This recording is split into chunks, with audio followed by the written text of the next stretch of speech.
So under the branch of many reasons for Indians to protest against Britishers, East India Company specifically, economic causes would become one of the major reasons for the revolt of 1857. So there have been many disturbances that have been made by the British when they started to govern India, not just as a trading company, but also as an administrator of India, right?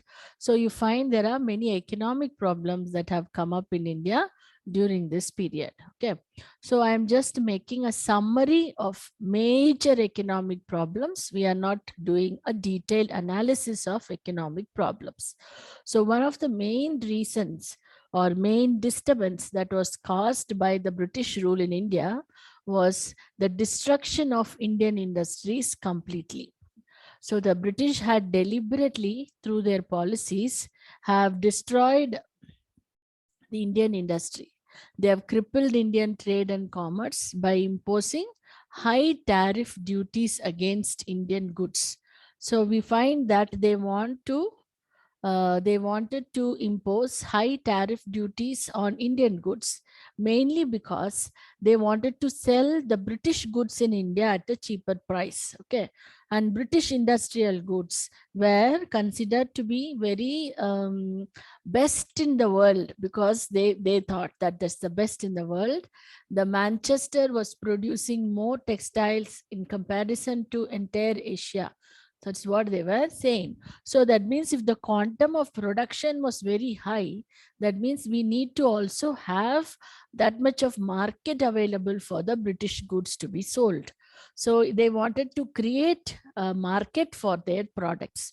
So when India was already producing cotton and very good silk and a lot of materials, so Indian market of textiles was filled by Indian products themselves. So in that scenario, there will be no demand for the British textile products, right? So what did they do? They decided to impose taxes at a very high price. So the cost of Indian textiles becomes costlier than the foreign goods that are coming from England. So Indians, basically anybody, a customer would always prefer to buy at a cheaper price than at a costlier price, right? So that becomes one of the reason for imposing high tariff duties. Then they also created shortage for raw materials for Indians. Imagine a nation that is producing cotton, raw cotton, and exporting raw cotton in a huge quantity, is not having raw cotton to supply to Indian textile manufacturers.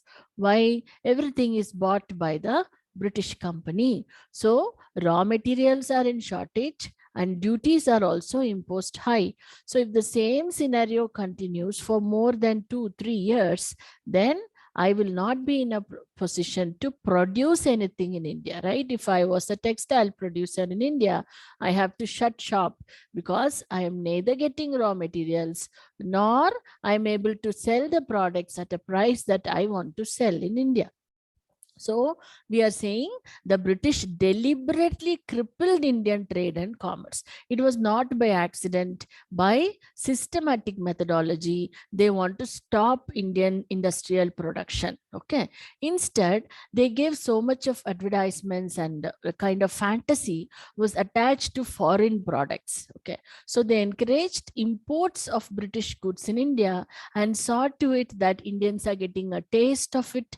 They are getting it in a cheaper price, or the distribution is done very well using the free labor that Indians are providing to them, right? So that way they're encouraging imports of British goods, right? So as a result of this, by the middle of the 19th century, Indian exports had practically come to an end because we were not in a position to manufacture things for in a way that we will be able to sell them. Okay, why? British goods have replaced Indian markets everywhere.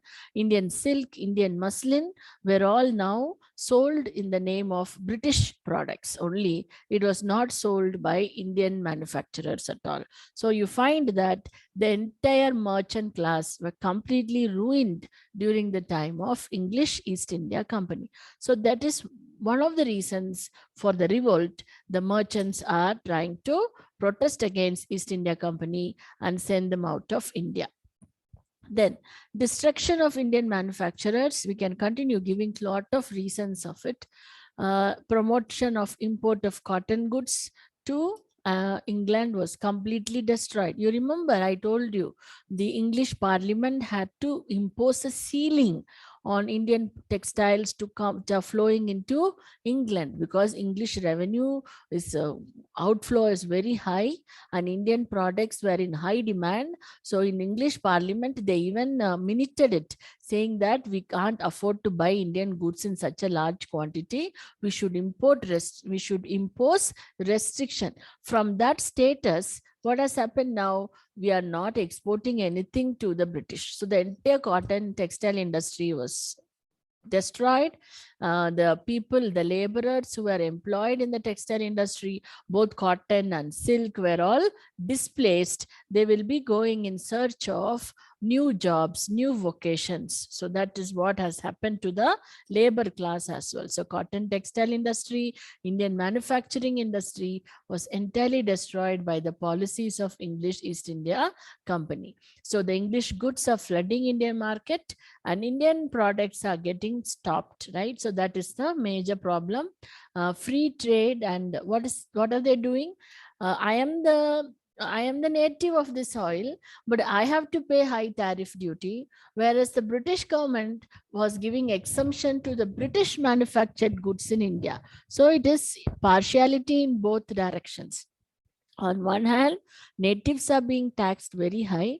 On the other hand, free trade facility is provided to the British manufacturers. So in both the sides, the Indians are getting affected and England manufacturers are getting huge benefit. So since they are coming and bringing their products which are tax free, they becomes cheaper than the native made products as well. And then Indians also had a little bit of fantasy to see the machine made goods, and there was a craze for foreign products that is there today. No, same craze was there even during that day. So the protective duties that were imposed by the British was an important reason, right? They refused to impose it on the British goods, but they imposed on the local products. Okay, so that is one of the reasons for destruction of Indian manufacturing sector, and that could be the reason for the revolt of 1857. In case you have any question, please kindly type in the chat box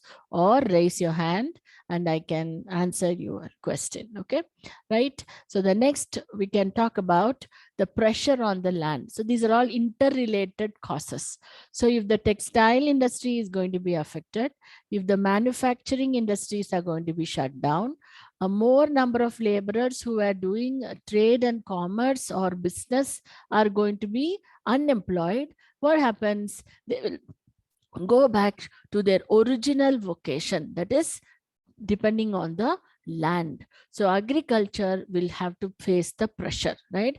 So the millions of artisans, craftsmen, those who are doing spinning or weaving or smelter is metal industry, you know. So those who melt the metals, so smelters or smiths, all these are considered to be industries, and the location was the town. So now they're all going to be displaced and they're going to migrate towards their villages, and the pressure on agricultural activity is going to increase. Already agricultural sector was facing crisis due to huge land revenue, and dependency on the land was already high. But now when the industrial workers are also going to come back unemployed, they are going to increase more pressure on the land, dependency on the land. So what would be the result of this? More and more landless laborers are going to be created. More and more unemployed are going to be created. Then if there is more people available for jobs and less jobs are available, do you think they will be paid high or paid less? Okay, so the availability of laborers were very high the number of jobs available was very less. So what will be the impact factor on the salary? Salary will increase or decrease? Who can tell me? Number of jobs are getting reduced. Number of people required to work on land is decreasing. And availability of number of people has increased. So what will be the impact on the wages? What will be the impact on the salary? Salaries will become lower. There was no trade union, no, there was no union, there was no representatives to speak on behalf of the workers. So more and more people are going to beg the zamindar, more and more people are going to beg the landowners, give me job. And then in my family itself, I'm going to have more people available for agricultural labor because they are not able to do trade or commerce or do any kind of other business. So I'm going to make use of my own people at home, my own relatives, to work in my land. So I'm not going to pay any kind of salary. So salaries are going to reduce.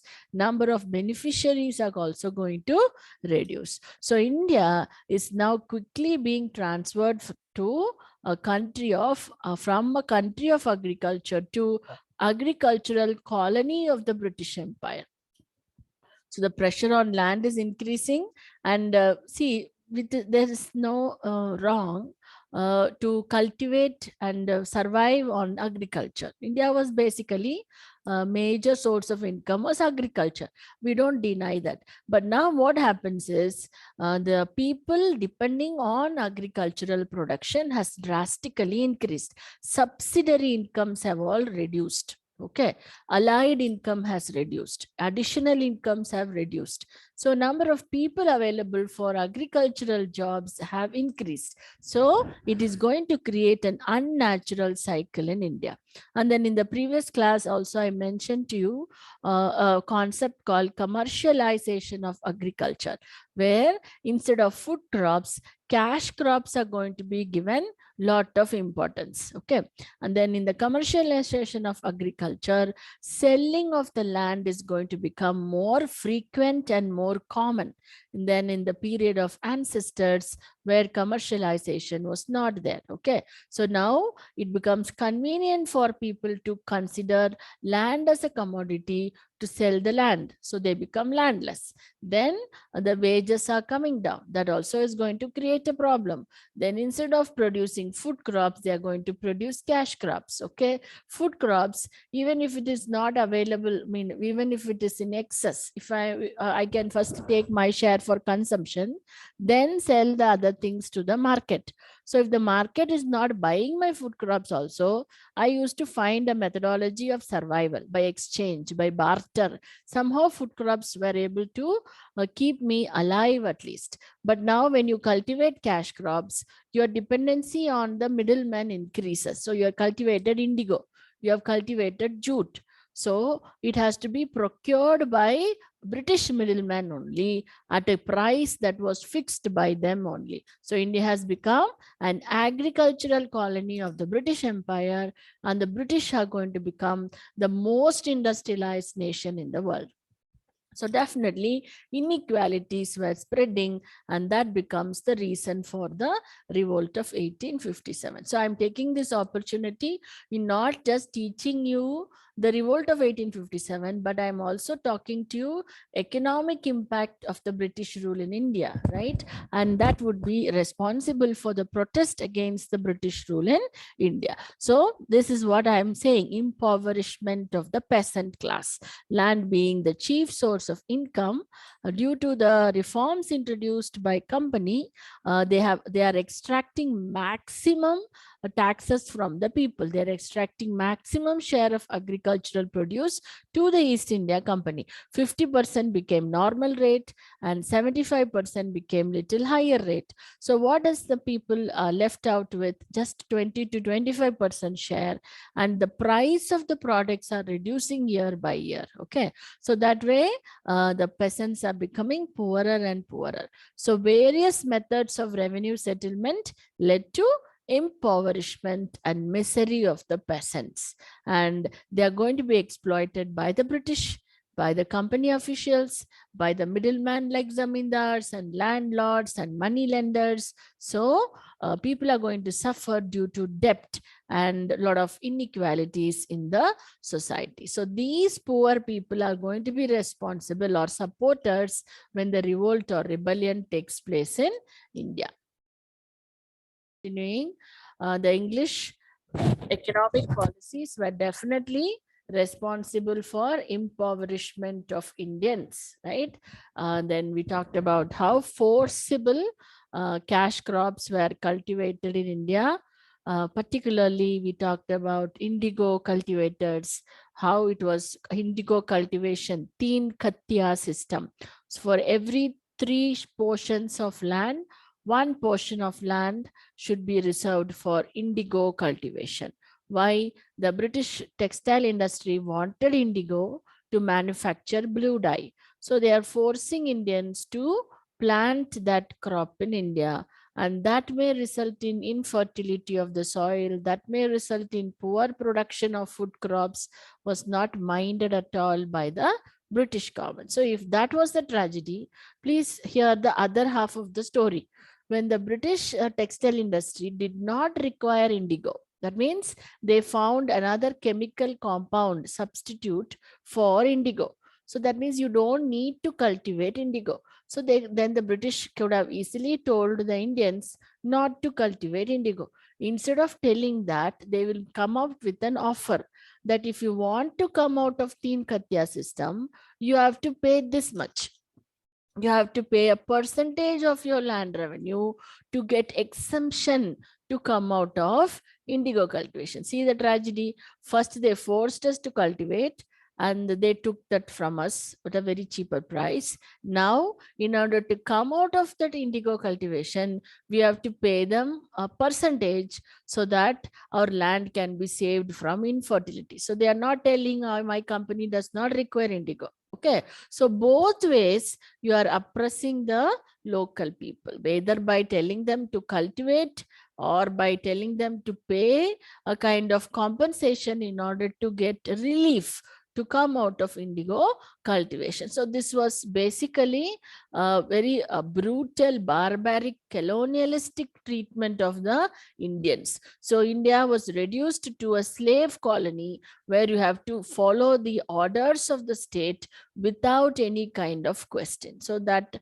there have been many farmers who were imprisoned, who were beaten up, and they were thrown out of the land due to this brutality that was shown by the British officials, right? So that's one of the reasons why the common man was also interested to join the rebellion along with the ruling family to make sure that the Britishers are forced to leave India. Okay, so that is what we are saying as the cause for the revolt of 1857. So traders, manufacturers, craftsmen, peasants, everyone was affected due to the policies that were followed by English East India Company. So these are the reasons which we have studied as economic causes for the revolt of 1857. Destruction of Indian manufacturers, pressure on land, impoverishment of peasants, and the discriminatory policy that was followed by the British. And these economic causes becomes responsible for not for the Kshatriya community, not just for the ruling class. So we are saying it was this kind of poverty is found everywhere in India, irrespective of the class group or caste group or regional languages. So there is going to be a wave of protest against English East India Company's economic policies, and that could be really seen during the revolt of 1857. That is what I am trying to say as the cause for the revolt of 1857. Socio-religious causes for the revolt of 1857. And this is one of the ways in which India is studied always. It is very difficult to separate religious causes from social causes in India. Very difficult to say that Indian society can be separated from religious motive. Okay, particularly very true during that period. where all of them believed in one religion or some faith was very prevalent in India. And the number of people who were non-believers of a religion or of a god was negligible number in India. So this angle is always presented for any kind of problems that happened between the natives and the foreigners. Okay, so with that background, what are the specific social religious causes is what we will be seeing. Social exclusiveness. Okay, Indians were excluded. Indians were excluded from the policy making bureaus or bodies of the Britishers. So the British policy practiced exclusiveness, and they had an inbuilt arrogance and superiority towards the Indians. Okay, so that exclusiveness was visible to us because of their attitude. So they were very clear in their mindset when they started thinking that they are the superior people to the native people.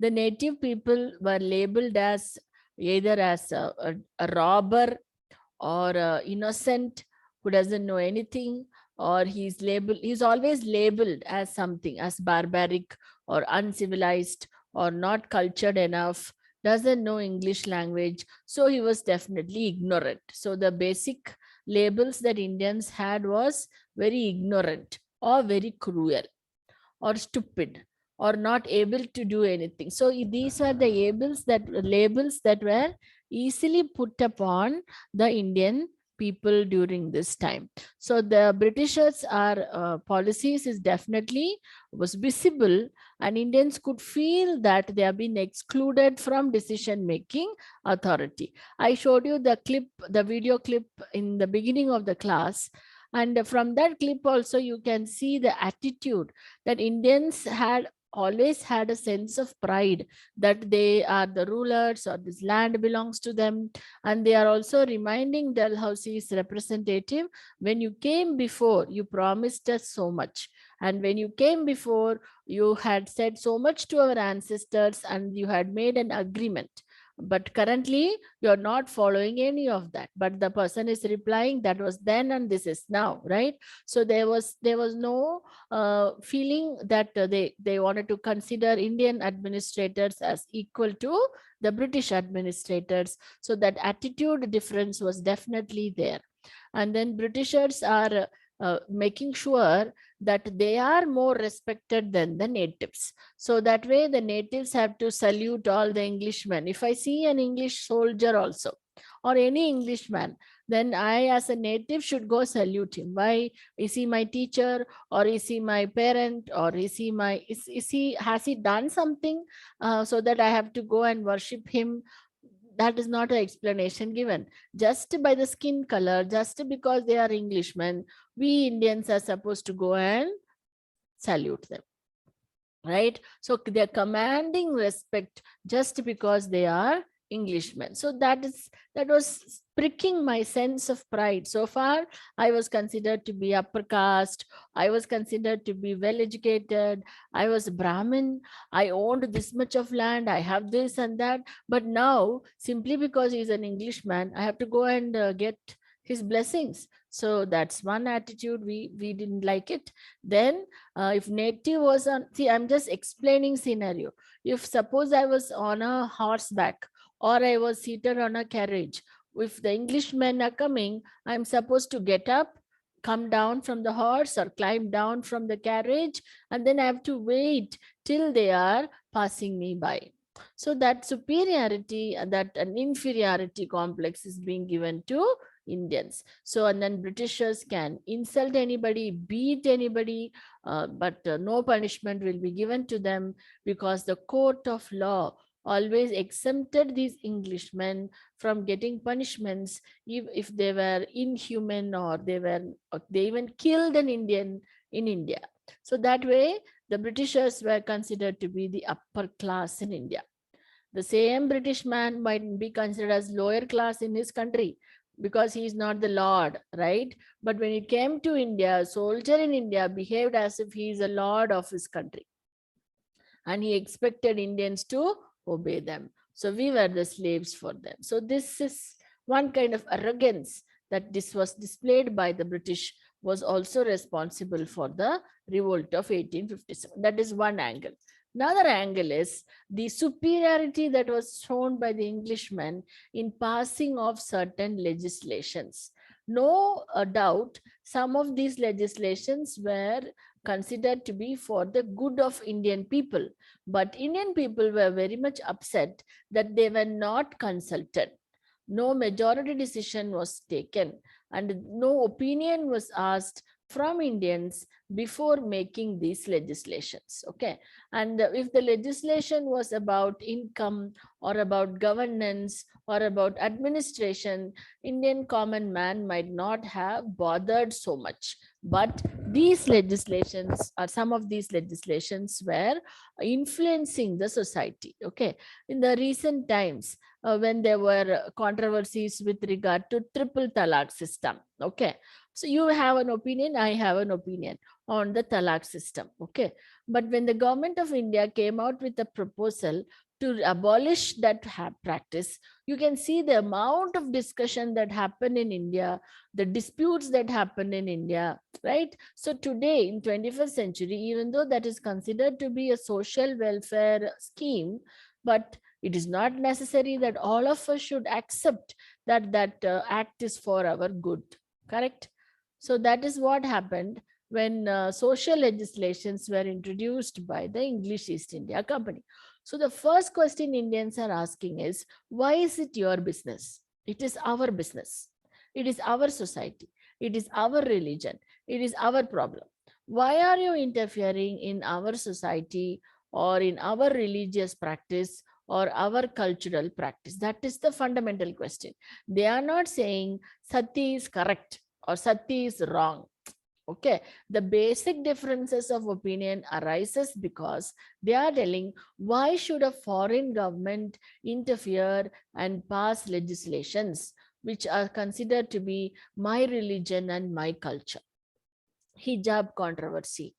Understand? So my religion, my culture, my habit, I have my personal freedom and rights. So why should government of India or why should courts of India interfere in my personal rights? Okay. So if I was a believer of Sati system, I would have opposed Lord William Bentinck and Raja Ram Mohan Rai. Raja Ram Mohan Rai was Indian social reformer who convinced the British government, begged the British government to abolish sati through a law. So in 1829, abolition of sati was made in India. An act was passed in India. And many educated or enlightened families in India, I'm not saying all educated, I'm saying many educated families, and some of the enlightened Indians need not be educated. Enlightened Indians agreed that sati system is a worse social habit. It is a social evil. So it has to be abolished. Because today, if I say that sati has to be brought back in India, I don't think any sane, intelligent person will accept sati system. What was sati? First of all, you should tell me in chat box what is sati. Okay. Sati was abolished in 1829. Secondly, widow remarriage system was not popular in India. So due to the pressure of Indian Social Reform Organization, Lord Canning is coming out with a legislation where he's he's giving permission for the conduct of widow remarriages in India, 1856. Then these social legislations were considered by the orthodox sections in India as an interference. More than 50% of people were shouting against this social legislation, and they were saying that this is not because I don't like the law, I don't like the interference. Please understand. Okay. I may like the law, but I may not like the way in which the British has carried out. Did you ask for public opinion? Did you go for a poll? Did you allow Indians to speak on their behalf? Instead of doing all those things, you have come out with a legislation. So sati system is what I asked you. And widow remarriage was also a cruel practice that happened. Widow remarriages were not permitted. So a widow, you are imagining a widow of 30-year-old or 25-year-old or 40-year-old. I am imagining an 8-year-old, a 9-year-old, a 12-year-old as a widow. Why? Child marriages were happening in India. 7-year-old was getting married, 10-year-old was getting married, and majority of them, I mean, because death rates were very high at the time, right? So 30% of girls who got married at the age of 7 lost their husbands before the age of 30. Simple statistics, huh? 30% of girls who got married before the age of 7 lost their husbands before their age of 30. Easy to remember, okay? So remembering statistics is one side, but you can say that more than 1 lakh children were widows in Bengal presidency itself. That was a survey conducted by Raja Ram Mohan Rai. He's saying less than 10-year-old, there are 1 lakh 10-year-old widows are found in Bengal. So there was a great appeal from the government side to the government side to allow widow remarriages to happen in India. Okay, so sati and widow remarriage are genuine issues that were addressed by the British, but the Indians are hating that because it shows that the Britishers are interfering in the social religious customs of India. Okay, so sati is already explained by your classmates very correctly.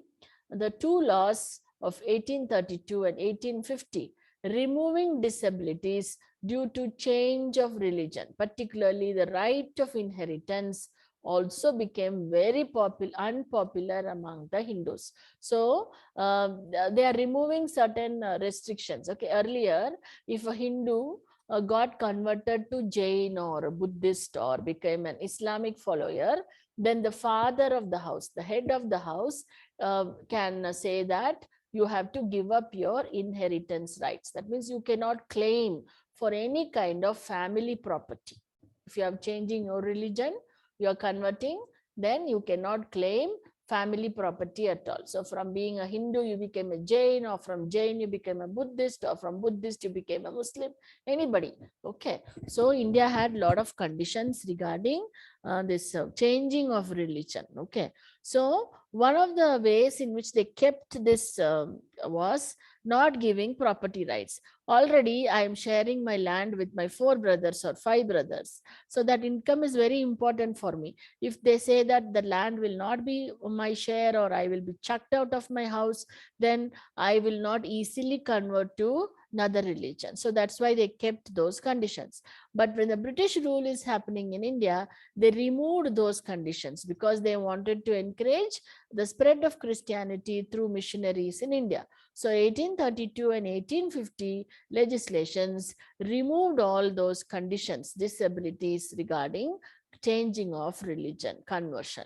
So property rights can be claimed by even a converted son. And this was disliked by our Indians because property was family property. Property was never considered to be a single right of inheritance. Right? So these are some of the ways in which the East India Company's decisions are going to affect them. Then directly, if I say the role of Indian missionaries, the role of missionaries in India. Okay. So there were a lot of missionaries who came from Europe and they had established their settlements, their centers, their church, their schools in India. Okay. The working of these institutions were never disturbed. Okay.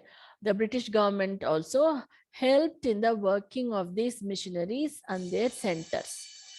The local people also, did not protest or hit or damage these centers or organization. But more and more missionaries are establishing their centers in India, then Indians are going to protest about this conversion of Hindu people into Christian. So that may also be considered to be